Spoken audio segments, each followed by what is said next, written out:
And you hope to achieve mastery and you hope to achieve prominence to certain levels, but that's not always necessary. You have 7 billion people on the planet. So to say, oh, I want to change the world. Like, what if you wanted to impact 1% of the world?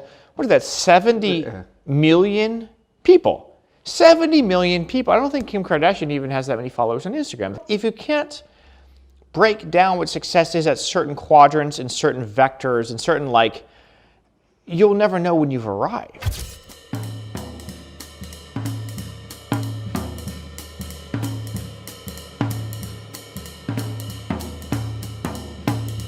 Cheers. Thank you for doing this, buddy. Appreciate it. Thanks for coming over. Yeah. Is it strong? I don't have my full toolkit. Oh, that's great. Okay, good. Oh, that's good. How do you describe what you do? What I do is primarily through my art company, BroCoLoco, and we come from an architectural side of looking at art. And I think we start as a designer more often than we do starting with an artist. And the difference is, when you're an artist, there's sometimes inspiration inside of you and you're looking for ways to bring that out into the world. But as a designer, you're first looking at the problem that you're trying to overcome, maybe something your client says, I have an issue, I need to overcome this. You're looking at the problem and you're reverse engineering a solution. You're working backwards towards a solution. You literally are doing murals on buildings in DC and around the world. The end product is ultimately a piece of art. Yeah. But when there are so many players involved, you have the city, you have the developer, you have the neighborhood identity or the neighborhood bids. And so you have to think about how to fit all that together. So you're really kind of tackling it first as a design problem. And then once you could figure out how you to say the right elements in the mural, like what does the mural need to say, then it opens up the opportunity to look at a visual vocabulary. So I relate to that so much. I think a lot of people will relate to that a lot because you are, you have a client, right? You have a client first, and then the art comes, and that's tough. It's a tough. That's why I'm going to ask you. That's the question, right? I guess is it freeing or is it a trap? Is it like are you unleashed like with us and when we have the brand and it's like, okay, here's the audience, here's the goal of the campaign. Now fill in that little spot with your creative idea of the storytelling or whatever you want to call it. So it's a bunch of confines, and then in that, you take all those confines, but you also have the impetus to act. You have to deliver. Mm-hmm. So in some ways it's in some ways it's confining, in some ways it's freeing. What is your experience with that?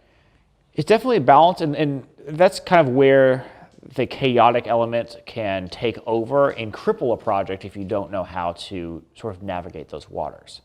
But when you have so many parameters, it can actually drive a design solution. You just have to know how to navigate the waves and not get hit with any icebergs.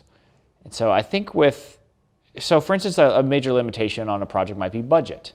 I would say let me think of the several limitations. Budget would be number one. Timeline, what does this thing need to be done? I guess budget and timeline, those are primarily it. And client tastes. Your client taste could be, that's a big one. Yeah, client tastes could make or break a project. So you do have your relationship with a client. So you do have to think, is this somebody that I think we can work with? Can we achieve the end goal of why they're contacting us, which is usually to get something really great, something quality, something that's going to do what they need it to do. And usually, almost all the time, the final result is different than my first instinct was. For better or for worse? I usually think it's better because what happens is sometimes I might have a better idea, but the more that we iterate and go through the process, the more sometimes the idea proves itself to be impossible, really. Creative Capital is a show set in Washington, D.C. It follows the art installations and murals that my team and I do here in the district and around the world. And I'm really excited to show you a wide range of materials and locations and different concepts that we're going to delve into and explore. It's going to be a visual feast. I think you're going to enjoy this show. If you're an arts enthusiast, you're a creative, somebody that's practicing design thinking, you're an artist trying to get into the game, we're going to give you a little bit of what that world looks like that we're in, and hopefully that inspires creativity in you to step out and do something that you've always wanted to do and you haven't had a chance to do yet. You're very much in the middle of the art and commerce. Exactly. Push and pull. It brings me to an interesting thing that I wanted to bring up with you, which is that you're successful you're a successful artist. It's pretty hard to come by. You know, it's just generally you're a visual artist. Would you say, is that fair? Yeah, visual yeah. artist who is a very successful person. People seek you out. I mean, businesses seek you out. I guess I wonder if you are thrilled with this dynamic, or if you, in your mind, you think I have to be this business person to enable that creative part of my life, or if you enjoy the merger, or you're saying secretly I wish I could come in here, wake up, do whatever I feel like every day, paint, you know, a farm on that wall, and then go to bed. Or you actually enjoy this being in the middle of that tussle. Yeah, it's absolutely a love-hate situation, or not really love-hate. What would we say? Kind of bittersweet. There's something exhilarating and there's something exhausting about it.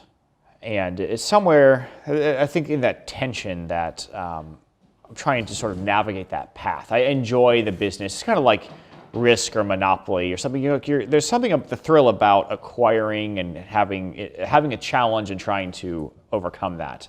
And you're kind of putting pieces together, and you have to kind of mobilize your resources, and you can't always have everything at all phases. You have to be like, okay, we have to take a step back here, and we're going to put force into here, and then later we might be able to sweep back. And so there's something about that fitting the architecture of putting these pieces together that I don't think I would be pushed into those challenges if the parameters weren't there. It's true. I feel similarly. I mean, I think that it's dangerous to just, you know, if history teaches, you know, about the output of people left completely to their own whims, it's usually unimpressive. You know, I mean, it's usually it's like it's interesting. It's you know, first you go crazy, and then you try to get out of being crazy, and then, you know, I've had brief little 3-month, 4-month snippets where there's been no, you know, really one, but that one snippet where I was like, all I'm focusing on right here is whatever the most creative thing I could think of is. And there's been, you know, where there was no whatever, and it wasn't, I didn't find it to be as rewarding, or I don't know, maybe you think of it's what you make of it, you know, but I think everybody has this fantasy life of, I'm just going to live in a villa somewhere in Europe and just create something. Or not everybody, but people are so inclined. Yeah. And I think that, I don't know, I think like you're saying, I think there's something about the pressure and something about being in the world. You know, you're joining the world when you're in business in some way. And then you get to go away. The time that you're away from it becomes so much more valuable. And you just think, you know, I really this is my time to really do something. Yeah. An interesting model that I look at is the life that Van Gogh led. Yeah. It's worrisome to follow the same model that he took to some degree. He was extremely prolific, but within about a 3-year period of a high output career, I think he was painting something like a painting a day or something like that. I think he produced about 900 works in a 3-year period. Something really, just a stunning level of productivity, but it drove him crazy. It literally drove him to, to health issues, to just that his body wasn't able to keep up with the pace. And his health issues were compounding because of that, and his social issues were compounded by that same sort of pace. He wasn't able to really continue to keep strong relationships and keep those going. And so a lot of stuff kind of piled up on each other, and it led him into some sort of awkward, a strange ending, a very sort of strange ending that not everybody even really knows what happened exactly. And so you have to think, I think we often celebrate the idea of the eccentric, unrestrained artist. And if we held the things that we celebrate in artists, if we held to the same standards, let's say a politician, that person would be impeached immediately. And so we hold different standards, the chaos and the infidelity and the booze. Everything, all of the vices that we're like, oh, that's an artist. But suddenly we would not celebrate any of that in other forms of leadership or in other different divisions. We would look for other value qualities. Yeah. And so I think it's a little unfair to, or it doesn't seem to be consistent to celebrate such divisive qualities. And so I think what goes uncelebrated oftentimes is is that sort of slow and steady. It's pacing yourself. You want to kind of have the drive, but you also have to kind of deliberately take some time off, and you can't allow your relationships to lapse. You do have to kind of, as a creative, it's often challenging because you feel desire. You always need to be creating. You always need to be producing. And depressed if you're not. Yeah, and so, but when you're always focusing on outputting, you're really draining that reservoir inside of you in terms of inspiration and things like that. You have to stop creating in order to allow yourself to sort of recharge and spot new inspiration. And some of the best ways to do that are just to stop but don't put yourself in a position to create. Put yourself in a position to recreate. And that's what recreation is. It's about recharging yourself in order to then create. You have all these things going on, and you have to kind of, don't you have to kind of contain your excitement in a way? Don't you have to kind of say, this is the thing, this is wants me to push me here. This is almost like a temperamentally artistic problem. This is almost universal, I think. Don't you have to have small little deaths over the course of your week? Oh, all the time. Yeah. And so there's a quadrant that lays out that progression, and it starts out with something like, I forget the terminology, but basically the concept is there's sort of like an ignorance is bliss moment. Something excites you and you get enamored with it and you're interested in starting, oh, wouldn't it be cool if I learned French? Wouldn't it be cool if I did a podcast? Wouldn't it be really cool if I did this YouTube series, something like that? And you're ignorant about what it's actually going to take and how bad you're going to be at it. Because you know so little about it, you have no idea how bad you are yet. And so there's this sort of like an ignorant entrance. You're like, yeah. And then it's followed by like I forgot what they call it, but it's basically the more you learn, the more depressed you become shortly after. So you have this kind of moment of elation followed by a moment of deflation because you begin to become aware of how unable you are to achieve the vision that you started out with. And so you start to learn what you didn't know. You start to learn how much you don't know. So it's before you've even begun to learn what you need to know, you start to learn how much you don't know. And you're like, oh my gosh. And then you start to get you get really depressed and you can give up. This is what happens to most people. As soon as they find out what it really is going to take, they give up and they don't push through that. But you have to be like, oh, you can't allow yourself to get driven by either your elation or your deflation. You have to be like, okay, this is the part of the process. So the more that you're pursuing different creative ventures, you get excited about a new project that comes in. If you're aware of this process, you can keep yourself from getting too excited, like, oh my gosh, this is going to be the best project ever. And then immediately you're like, oh, then once the problems start to reveal themselves, you're like, oh, is this terrible? And then you move into the third phase. The third phase is basically you begin to acquire the knowledge that you found out you didn't have in stage 2. And this is also a very time-consuming process, but it can also be rewarding because as you begin to acquire that knowledge, you attain it and you can then begin to implement it. So you become more proficient during that process. Every time you learn what you need to do for a new milestone, you're able to actually begin to perform and produce during that level. Now, it's still challenging and mildly depressing, but elating at the same time. You have these you're seeing improvements. Yeah, you're seeing improvements. You're getting excited, but once you hit a new cap, you're like, oh, this video is the best I've ever edited, and all of a sudden, you realize how ignorant you were of good sound design. You're like, oh my gosh, I knew nothing about sound design before. I was just going for cool visuals, and then you're like, oh my gosh, my audio's clipping. It just sounds terrible. And you start to get depressed, and you're like, oh, it's the worst video I've ever done. But now it sets you up to actually producing something better. Now that you didn't know before that you needed good audio. You didn't know that your mic gain was too high, and it was always there's now good DNA science that you're actually, when you're putting yourself in situations where you actually don't even know you have no idea what you're doing. You have no idea. You're putting yourself in social situations, professional situations, or physical challenges where you have no idea what's going to come out of it. And your body and your mind are having to, on the spot, come up with all these ways of handling it. There's actually expansions at the cell level of your body. Absolutely. So you're actually growing literally in the moment that you're putting yourself in these challenging moments.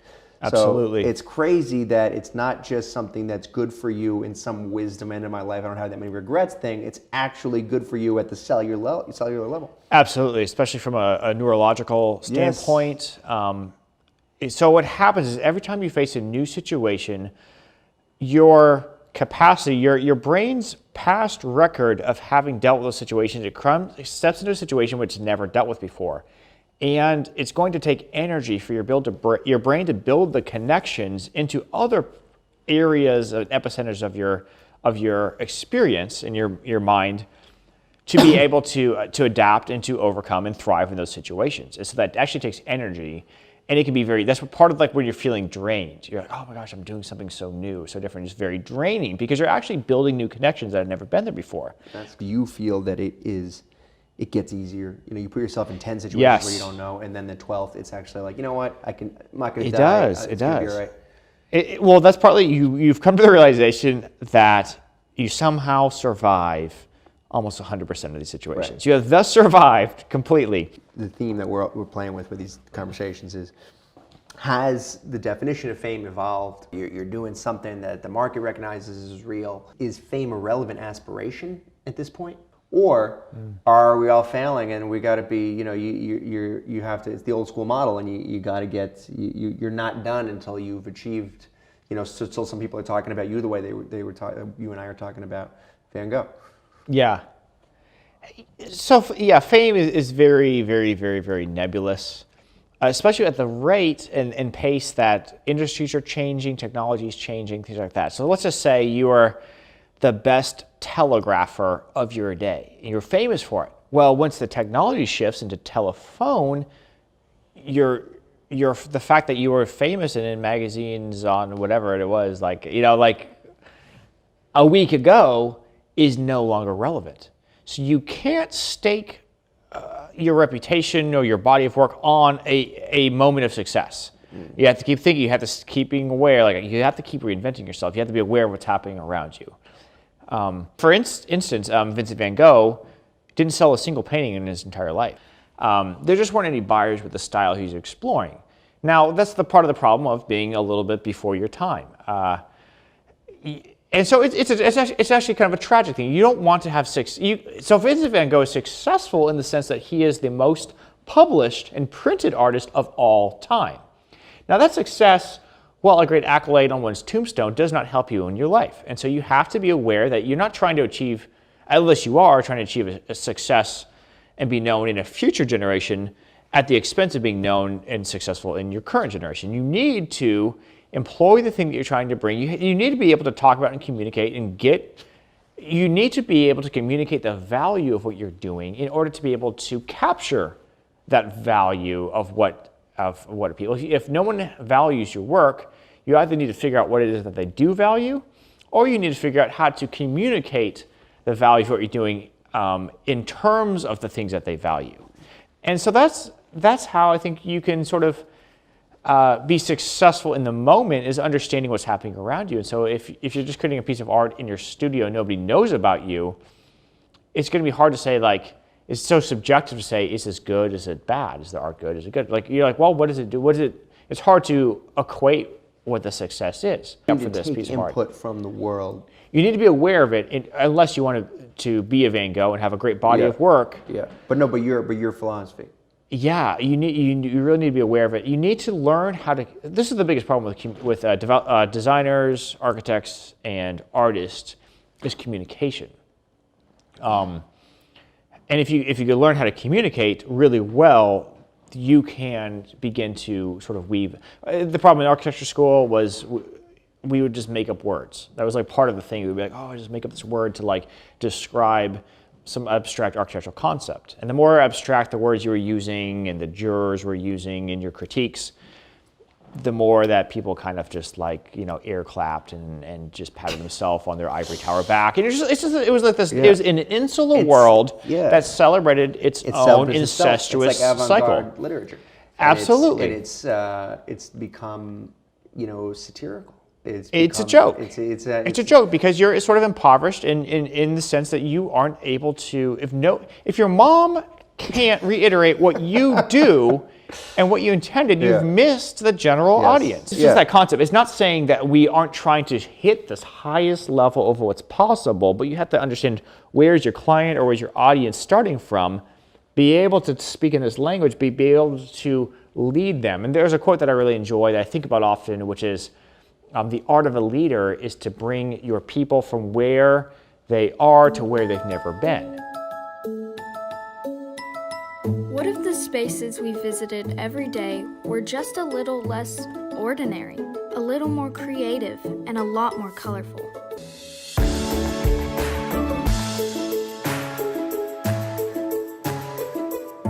I think that we as designers need to, and artists need to, in order to to wield the financial resources that are available. They're actually available. That's the biggest thing. They are available, and they've never been more available. By the way, I think they have never been. I think really, like any brand, business, enterprise, commerce in general is realizing the only way to sustain itself is to become interesting, become artistic, become supporters of the, you know, in a way that, that ad dollars didn't touch. You know? Like for instance, the David sculptures, very famous, right? Yeah, but they were commissioned by an affluent family in Florence, but it was speaking on a cultural note. It has nothing to do really with the David story. It has to do with the cultural significance. It was put in, you know, a certain prominent location because Florence had just resisted an attack from Rome. This is back when Italy was city-states, and the cities would kind of vie for power with each other. They just resisted an attack from Rome, and so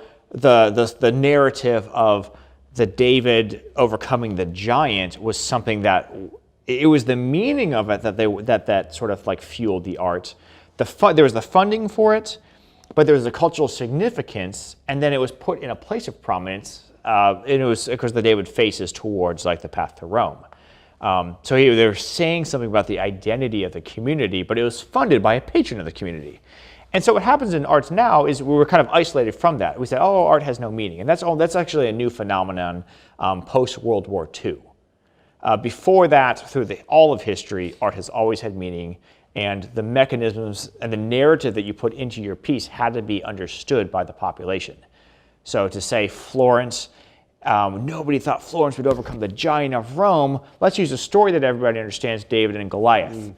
And it's especially a sense since, you know, Rome was kind of the center of religious kind of, you know, they used a religious story. It was just really perfect. And so because people understood what they were saying when they did it and what they're saying when they pointed the statue towards Rome, people understood it so they could appreciate it, but you also had financial backing for it. Advertising is the same way too, especially with kind of the shift to social media marketing and influencer marketing, and where a lot of, I think something like $4 billion will be spent this year in advertising dollars that were traditionally put into things like billboards and Super Bowl ads and things like that are going to be shifting towards individuals who run YouTube channels, who have large followings on social media, have built a strong personal brand. On TV, and it's getting shipped away by the month. It used to be shipped into agencies and the Lamar company that owns all of the billboards. Do you have cable? No, I don't even have cable anymore. That's exactly it. I can't name the number of my friends that still have cable. Yeah. And it's anyway, that's just big the people, exactly. And so we have billions of dollars that used to be held up into the advertising agency shifting into the individual. And of that money being spent on the individual or that money being spent digital, I think there's going to be close to $20 billion wasted over a 5-year period on skipped ads.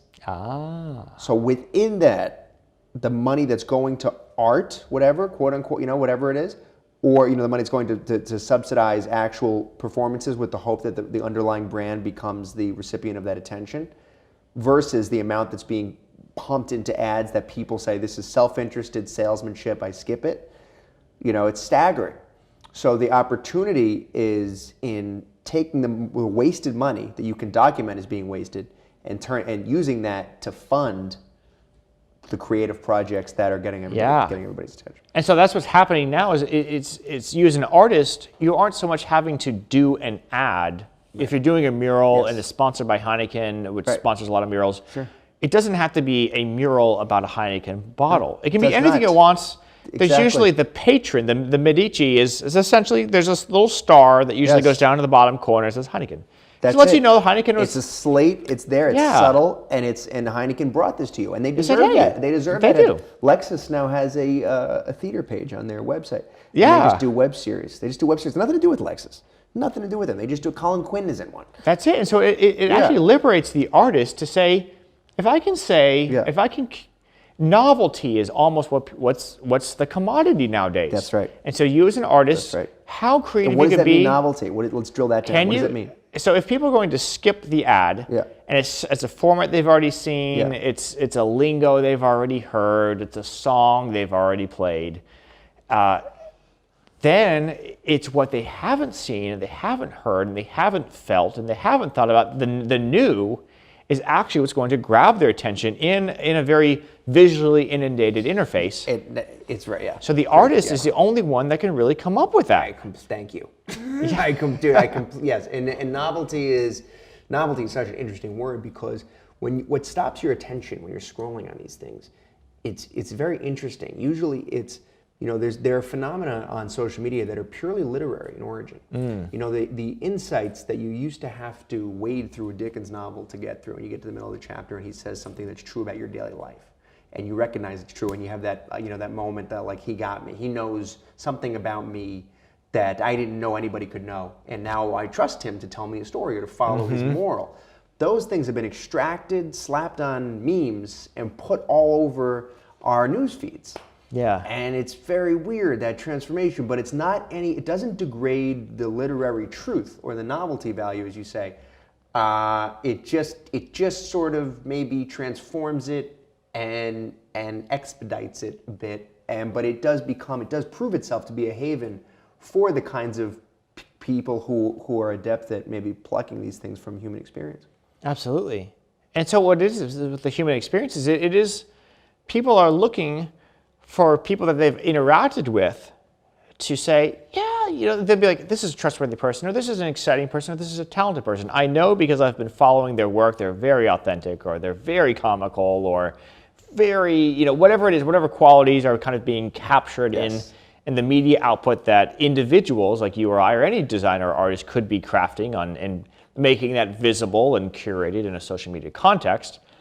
Brands, for instance, would be like, if I want to show my brand to be creative, I don't have to do the most creative ad now because a lot of people won't see that. I just need to tie myself with an individual that is known for creativity. And what's very funny is the pattern recognition of it.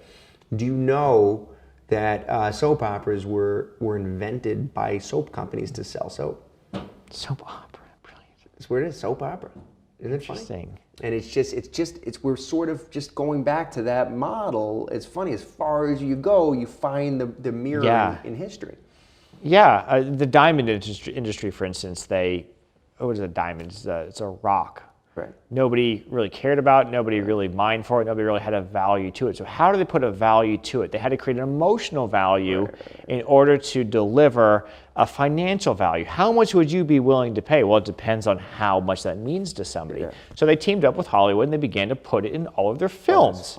And so as you began to watch these actors and actresses that you loved, that you associated very romantic elements, you associated very masculine, very feminine, whatever qualities you were drawn to in that portrayal and the way that the performance carried out, when the diamond began to mean so much in their marriage on screen, you began to be like, a diamond. So everything we're talking about, the empowering of creators, for lack of a better word, does that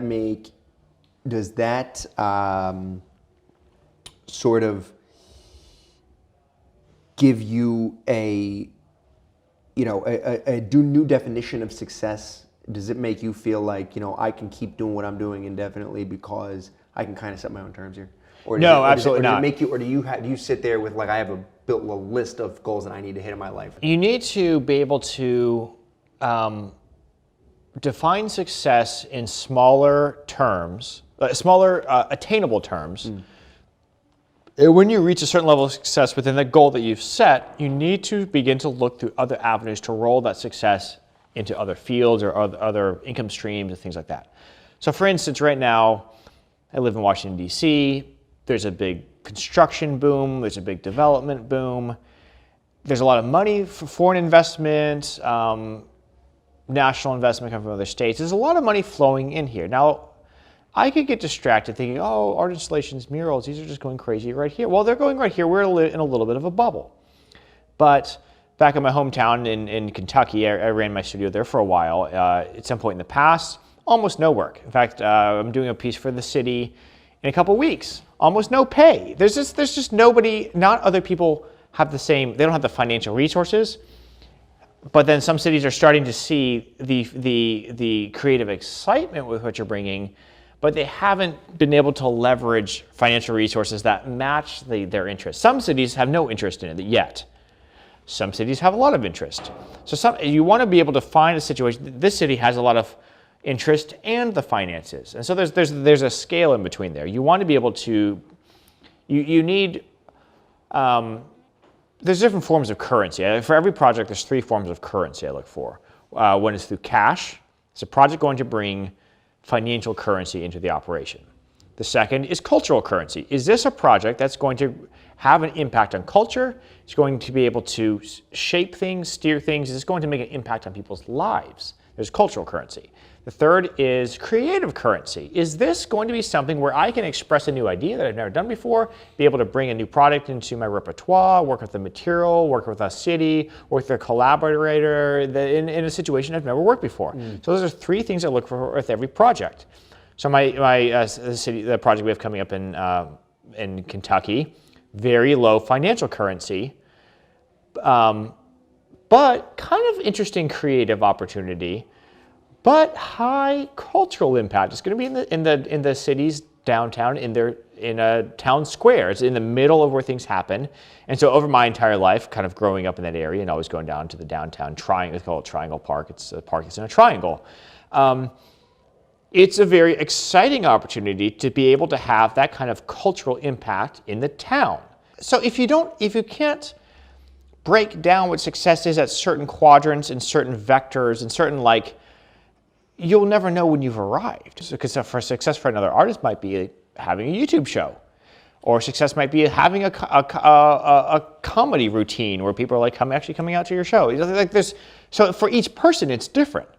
So you need to kind of understand what a success might look like for somebody else and understand when you've hit that, because other people might view where you've arrived as a success, but you might not be viewing yourself as a success. So you won't really be.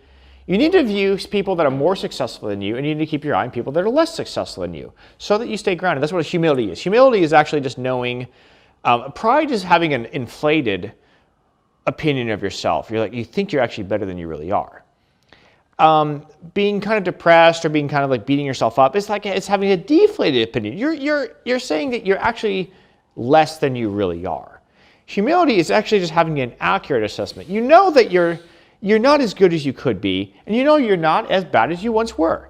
And you hope to achieve mastery, and you hope to achieve prominence to certain levels, but that's not always necessary. For instance, with the world population growth, you have 7 billion people on the planet, probably more.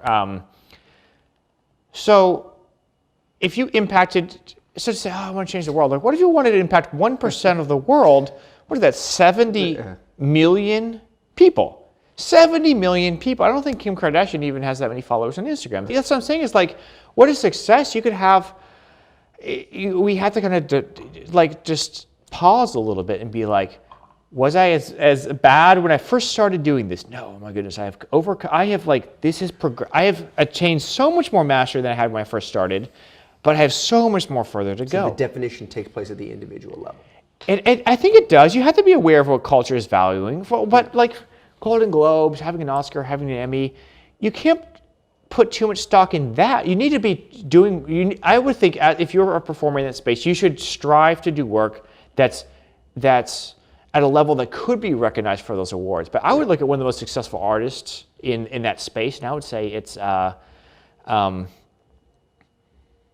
his name? The actor who played Gollum and played King Kong. He played Caesar in Andy Serkis. Andy Serkis, I would say, is one of the most successful actors. Andy Serkis, that's exactly the question. Who is he? Because you don't see him on screen many times. He's a motion capture artist. Yeah. He plays behind the scenes, and he creates a performance role that's then turned into a digital character, whether it's a giant King Kong or it's a tiny Gollum in Lord of the Rings. And so he's actually an incredible performer. He's never been recognized in the Academy Awards because they don't have that category of motion capture. Yet it's complete. We couldn't have movies without it nowadays. It's impossible nowadays. That's great. But he's never been recognized with an award, yet he is the preeminent artist doing motion capture. You hear a podcast and you hear people on the other side of the gate, right, talk about, you know, they were young, they were doing it, they were doing their best, and this person was rejected them, this person said they were crazy. There was some hostile relationship to the world. Yeah. You know, and in retrospect, they say, wow, you know what, the world was crazy, I was right. And that seems to be the lesson on every podcast or every interview or every whatever with some famous person. That seems to be the legacy, is the world was crazy at that time, I was right and I just had to keep going. Do you think it's important to be successful to have some sort to stand at odds with the world in some big way? We consider those people as outliers. We say, oh, they're the superhero of their day, and if only I was that person, if only I had the same situations, I might have achieved greatness at the same level. And it actually robs us from recognizing the opportunities that are very attainable very much around us. Now, the flip side of that is kind of going back to our college conversation at the very beginning. It's saying, if I do what the world says and I do it in this way and I follow this track, all these things will come about. And you're putting too much stake into the structure that's been laid out. It's like, the system will work. The other one says, I have to be at odds with the system and eventually the world will catch up. I think in the middle, we have to sort of like, in the tension of that is actually where we, as more of a larger population, can find more levels of success. We might not have world-changing success like a Steve Jobs creating, you know, the world's most valuable company. You know, we might not, but do we need to? Do we need to change the course of 7 million people? Right. Would even having 7,000, you know, people, would that be enough? And absolutely it would be. And so it robs us and saying, oh, he was a superhero during a certain time. And the superhero movies that are just the craze right now, I think also rob us from that. Oh, he got spit by a magical spider, and that's what gave him his powers. Instead of being like, oh, he hit the gym hard for his New Year's resolution on day 365, he was still in that gym. You look at somebody like Michael Phelps, oh, he was just born. Like, nobody says that. They said, oh, no, that guy can't even take a day off. He did have physical qualities he was born with that make him, but he was able to put the work in and close the gap. But he has to keep doing it. He can't take a couple of days off. What happens is talent is a multiplier. If you put the work in to develop the skill, your talent will allow you to develop that faster, but you still have to put the work in. There's not a radioactive spider that can bite you and you're endowed with superpowers. Or the Matrix where you're downloaded with Kung Fu. Kung Fu, you know, like, it's a very American idea that you can just like learn Kung Fu like through it. Like usually for in traditional martial arts, you would have to devote 10 years minimum to become a master at anything. Any of the different lines of martial arts, it would take you 10 years to develop mastery of a certain area. And it's understanding the process it takes to devote yourself to attaining mastery that in our culture, I think we've sort of like missed that a little bit. Like, oh, I can build a website on Squarespace immediately. Blah, blah, blah, blah, blah. You know, that makes me this. I can get frustrated and give up in 10 minutes. In 10 minutes because you don't understand the things, the foundation. Yeah. And I look at it as, with my background as an architecture, and I think, you know what, it's just so annoying that if you want to build a building, you have to first start digging a hole. You want to build high, you actually have to go negative. That's great. And it's so annoying that you have to put that kind of work in. No one's seeing it. You want to build the tallest building, but you have to actually start going where it's harder and harder for them to see in order to build a foundation and then build back out of the hole. And it's the same thing if you're digging for gold or you're digging a well, you want some sort of resource, you're actually getting what you're getting with a gold mine, you're getting a lot of dirt. What you're getting with a well, you're getting a lot of mud. You know, it's like before you can actually tap into that. You know, just you hear Hemingway say there's some famous playwrights, Michael Jordan and all, you know, the same thing that all you have is a knack. You just have a little predisposition, and it's up to you to carve that into, you know, carve out of that raw material something of value. Yeah. And it's interesting. That's it. And something of value is, I think, really the underlying definition of success.